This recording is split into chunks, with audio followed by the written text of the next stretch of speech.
یہ وہ دعا ہے جو کہ اکثر لوگ پڑھتے ہیں. وعليكم السلام ورحمة الله وبركاته. هذا الدعاء لا شك طبعا أنه يعني وارد في حديث أنس عند ابن حبان وصححه الألباني بسلسلة صحيحة عن النبي صلى الله عليه وسلم قال اللهم لا سهل إلا ما جعلته سهلا وأنت تجعل الحزن إذا شئت سهلا. اللهم لا سهل إلا ما جعلته سهلا وأنت تجعل الحزن إذا شئت سهلا. قربه أمر قال يا حي يا قيوم برحمتك استغيث. وكذلك الدعاء.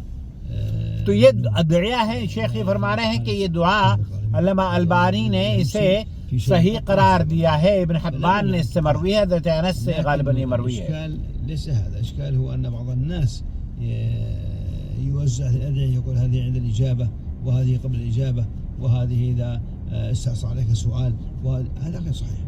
إنما دعاء عام وأنت داخل قاعة الاختبارات مثلا أو أنت مقبل على الاختبارات وقال اللهم لا سهل إلا ما جعلته لا مانع من ذلك.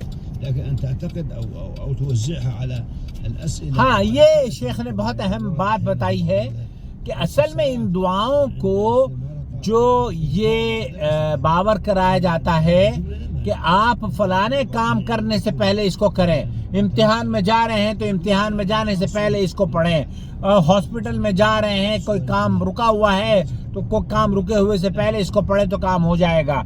کاموں سے ان کا کوئی تعلق نہیں ہے. یہ دعائیں عام ہیں اور آپ اگر پڑھ لیتے ہیں امتحان سے پہلے یا امتحان کے بعد تو کوئی حرج نہیں ہے.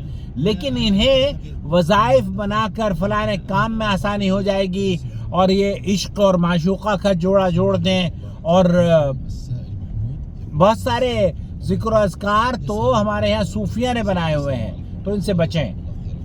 أنا مسافر يوميا المسافة أكثر من 600 كيلومتر. إقامتي في المحافظة